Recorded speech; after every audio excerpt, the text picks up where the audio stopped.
Audio Jungle. Audio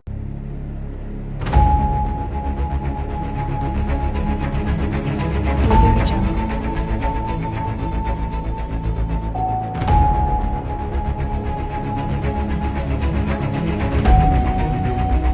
Audio Jungle. Audio Jungle.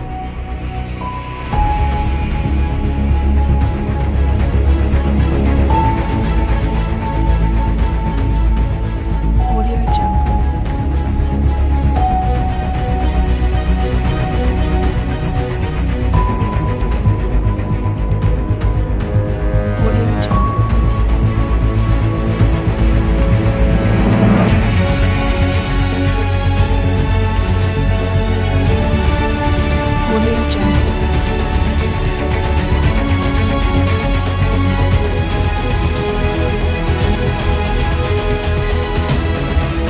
Audio Jungle.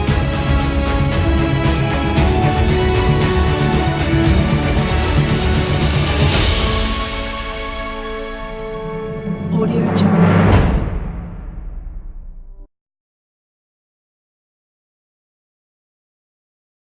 Psicología del testimonio. Los antecedentes de la psicología del testimonio se remontan al origen del derecho. Marvey, que fue discípulo de Wood, es el primero de quien se tiene constancia que intervino en un juicio en 1892 como testigo experto, para informar acerca del tiempo de reacción en un caso de un accidente de tren. Sherenk Notzing, en 1896, intervino en un caso de homicidio, para informar sobre el efecto de la publicidad previa a un juicio. Cattell, en 1893, figura como el primer investigador sobre la exactitud de la declaración de los testigos en Estados Unidos. En Europa, el austríaco Gross, en 1897, publica el libro Psicología Criminal, destinado en gran parte al testimonio. A finales del siglo XIX y a principios del siglo XX, surge la investigación sobre este tema, interesándose por la seguridad de los relatos y por la seguridad que las personas tienen en su propia memoria, mencionando la exactitud de la memoria. Destaca, por lo tanto, Binet en 1897 porque puso de manifiesto la falta de la exactitud del recuerdo y los efectos de la sugestión de la memoria visual. En 1900 publica el libro titulado La sugestionabilidad, en el que se recogen los primeros trabajos aplicados sobre la psicología del testimonio. Mostenberg, en 1908, señaló la necesidad de una reforma legal basada en la experimentación científica. Publicó el primer manual específico sobre psicología del testimonio. Stern, en 1910 y después en 1934, editó la primera revista especializada en el área titulada Bertrand sur Psychologie par Aussage. Analizó los errores cometidos por niños en el recuerdo libre y en los interrogatorios. En el interrogatorio, encontró más errores de comisión, que son las afirmaciones sobre la ocurrencia de algo no observado, y en el recuerdo libre, qué tan importantes eran los errores de omisión, es decir, no recordar un aspecto del suceso. Lombroso, en 1905, sería el primero en publicar un estudio sobre la psicología del testimonio y el proceso penal.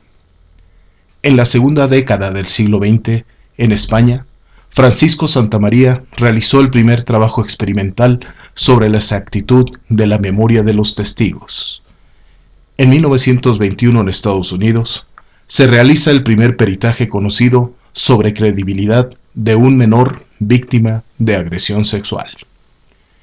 Este espectacular crecimiento de la psicología del testimonio durante estas primeras décadas del siglo XX dio lugar a la publicación de numerosas monografías y revistas especializadas y a la participación de especialistas como testigos expertos y peritos forenses. Este crecimiento irá decayendo a finales de los años 30 hasta los años 70. El hito principal de la crisis de la psicología del testimonio será la Segunda Guerra Mundial. Durante los años 80 se produjo un gran auge de la psicología del testimonio. En este periodo se publicaron numerosos trabajos sobre el tema y se crearon asociaciones y comités académicos y profesionales. Los años 90 suponen la consolidación de los trabajos en psicología del testimonio con la creación de asociaciones internacionales. Los testigos expertos, especialistas en psicología del testimonio, comienzan a participar de forma cada vez más usual en los juicios, asesorando a los tribunales sobre el funcionamiento de los procesos cognitivos y su implicación en las declaraciones de los testigos para facilitar la valoración de las pruebas a los magistrados y jurados, y realizando peritajes fundamentalmente en el campo de la credibilidad de los testimonios y en las pruebas de identificación en ruedas de reconocimiento. Hoy vamos a ver el módulo 11, análisis de la credibilidad del testimonio y el lenguaje corporal en el juicio oral. Lo primero que vamos a ver es la psicología de la memoria. ¿Qué pasa con la memoria? Bueno, esto viene dentro de los grandes campos de la psicología experimental, lo que viene siendo el estado mental. Ya hemos visto la importancia de cuando aplicamos una prueba. ¿Qué significa el estado mental? ¿Cómo se encuentra la persona al momento de estar dando su declaración? Al momento en que le estamos haciendo la evaluación. Entonces, esto surge de la psicología de la memoria desde finales del siglo XIX, principios del siglo XX, donde prácticamente vamos a ir viendo qué significa la memoria. ¿Avanzamos por todo? Ok, amigo mío, ya tiene varios años que nos conocemos y bueno, pues es un gran compañero. ¿Avanzamos por favor? Ok, vamos a ver los diferentes tipos de la memoria. Primero tenemos la memoria sensorial y la memoria de la percepción. ¿A qué se refiere esto? Vámonos a ir a la parte sensorial.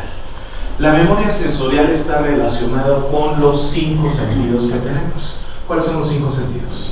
Olfato, tacto, vista, gusto, tacto, olfato y vista, me falta, ¿no? Son los 5. Bueno, nosotros, si por ejemplo les digo, ahorita nos hicieron el favor de traernos un bocadito, pero si no hubiéramos desayunado, les estaría yo diciendo, ¿no se les antojaría ahorita un plato de enchiladas? Las rojas o verdes, con su salsita rica.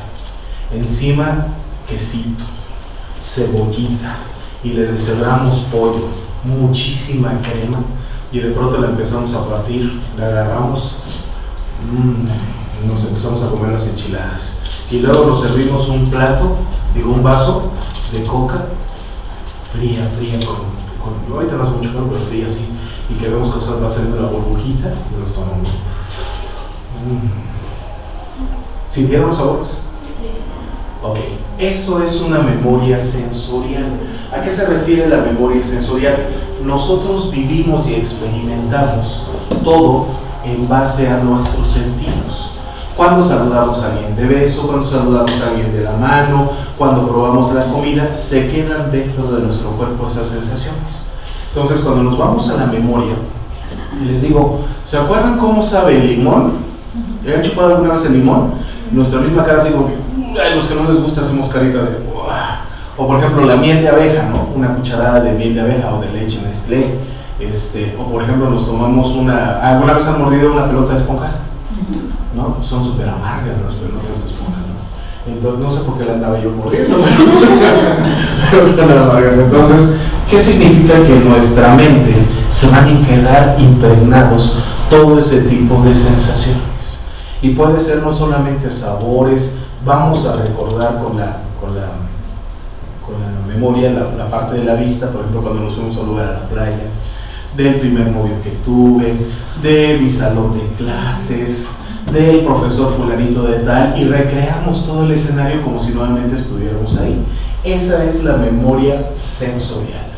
Pero hay algo bien importante, la percepción. Y la percepción va a afectar la memoria sensorial. ¿A qué se refiere con esto?